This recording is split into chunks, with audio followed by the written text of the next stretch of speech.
지난밤 뉴욕 3대 지수는 약보합으로 마감을 했습니다. 상하락 종목들도 하락 종목들이 거의 7대3 정도 비율로 우위로 마감을 했는데, 사실 이번 주 뉴욕 증시는 캐나다의 금리 인하 그리고 유럽중앙은행의 금리 인하까지 더해지게 되면서 미국의 금리 인하의 탄력을 굉장히 많이 받았단 말이에요. 그리고 미국의 이 ISM 제조업 구매자 관리지수 PMI 지수가 3개월 내 연속으로 하락이 나왔고, 미국의 ADP 비농업부 고용도 3개월 내 하락이 나왔습니다. 여기에 고용지표 미국 주간 신규 실업수당도 청구 건수도 3개월 내 늘었죠. 그러니까 고용이 둔화가 되고 경기지표가 안 좋게 진행되고 있었기 때문에 오늘 발표됐던 미국의 고용지표만 시장과 예상치로만 나와주게 된다면은 미국의 9월 금리 인하에 대한 기대감이 커질 수 있었는데, 웬걸 미국의 고용이 미쳤습니다, 여러분들.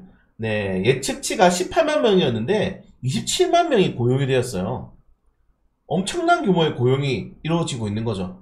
그리고 실업률이 4%를 기록했는데, 물론 4%대가 최근에 한 1년치 이상 가장 높은 수치긴 하지만은 4%까지는 여전히 완전 고용입니다. 지표상으로는 여전히 미국 경제는 탄탄하다라고 지금 고용지표가 오늘 발표해줬던 겁니다. 그래서 우리가 보통 이런 것들 있지 않습니까?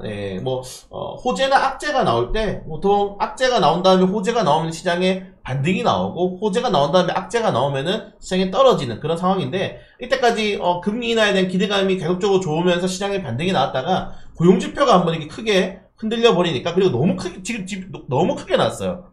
크게 나와버리니까 미국의 10년 국채금리가 튀어버렸습니다.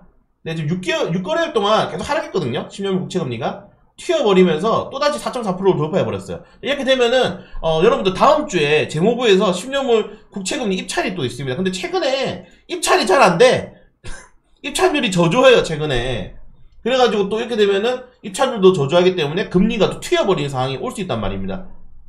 쉽지가 않아요. 그래서 금리 인하에 대한 기대감들이 어느 정도 옅어졌다. 자, 9월달 금리 인하 가능성이 원래는 60%까지 높아졌다가 지금 패드워치 기준으로 45%까지 떨어졌습니다. 자, 우리가 생각해봐야 될 건 뭐냐면은 결국에는 9월달과 12월달이 올해 가장 최적의 금리 인하 시즌. 왜? 9월달 같은 경우에는 미국 대선을 앞두고 마지막으로 금리 인하 할 수 있는 FOMC. 11월에는 여러분들 미국 선거가 11월 6일입니다. 선거 다음은 어떻게 금리 인하 하겠어요? 금리 인하가 안 돼. 자, 그리고 12월 달에야 크리스마스 전이니까 선물 줄 수 있다 하면서 금리 인하 할 수 있죠. 소비를 늘릴 수 있으니까. 그래서 보통 우리가 전문가들이 9월 달이랑 12월 달이 최적의 기회다라고 했는데, 9월 달에 넘어가 버리면은 올해 12월밖에 없어요. 여러분들 12월 달이면은 앞으로 6개월 남았습니다. 2분기 반기가 남아버렸어요. 이렇게 되면은 이번 주에 강세가 나왔던 2차전지 제조업 종목도 왜 올랐습니까? 야, 미국이 금리 인하 한대.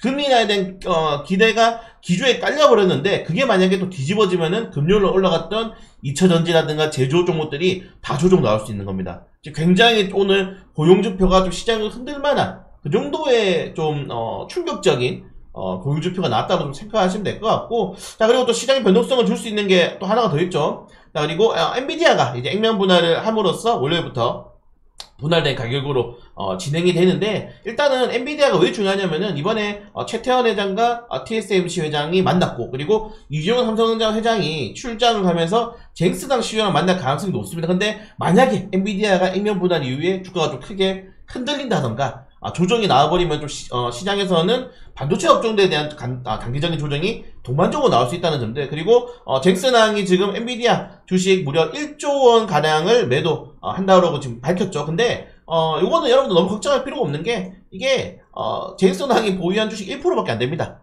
1%밖에 안 되기 때문에. 그리고 미국은 우리나라랑 좀 달라요, 여러분들. 우리나라야 워낙에 지배 구조가 좀 복잡하고 체내주주들이 이런 배당에 대해서, 그리고 자사주 매각이라든가 블록들에 대한 시장의 충격이 좀 크지만은 뉴욕 증시는 다릅니다. 뉴욕 증시는 보통 액면 분할하거나, 그리고 최대주주가 지분을 매도하더라도 기업의 모멘텀만 크게 해치지 않으면은 상관없다라고 좀 보는 주의이기 때문에 나쁘지 않다. 요 엔비디아 관련된 내용들은 제가 2차전지 어제 마감 시간에 좀 올려드렸는데, 여전히 엔비디아 목표가가 높기 때문에 조금 더 지켜봐도 될 것 같다. 그래서 이러한 내용들이 있습니다. 고용지표가 워낙에 크게 서프라이즈를 기록했기 때문에 금리에 대한 기대감이 약간 또 밀릴 수 있다는 점들, 그리고 엔비디아의 액면 분할로 인한 변동성이 나올 수 있다는 점들, 그리고 좀 엔비디아가 보시는 것처럼 공매도가 최근에 엄청 높아졌거든요. 이 공매도 지표인데 공매도가 엄청 높아졌죠.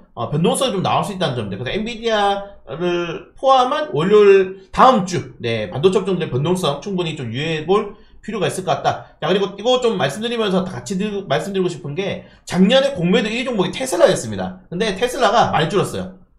작년에 많이 줄었습니다. 공매도 1위 종목이 테슬라였는데 지금 보시는 것처럼 확 줄었죠. 그래서 공매도에 대한 조심은 좀 할 필요가 있다. 테슬라 보시면 아시겠지만 공매도 최고점 구간대에서 주가가 지금 엄청나게 많이 떨어졌지 않습니까? 그래서 이 공매도 우려가 좀 나오고 있다는 점들, 그래서 좀 말씀드리고 싶은 거는 고용지표가 너무 좋게 나왔기 때문에 금리 인하가 뒤로 미뤄질 가능성이 크다는 점들, 그리고 엔비디아가 액면분할과 공매도, 쟁스랑의 이런 주식 매도가 있기 때문에 반도체 업종들이 좀 흔들릴 수 있다는 점들, 요걸 우리가 꼭 체크를 할 필요가 있습니다. 뭐 자세한 내용은 제가 주간정시도 말씀드리겠지만은 요 정도 내용 여러분들 알고 있으면 도움 된다는 거 주말 푹 쉬세요.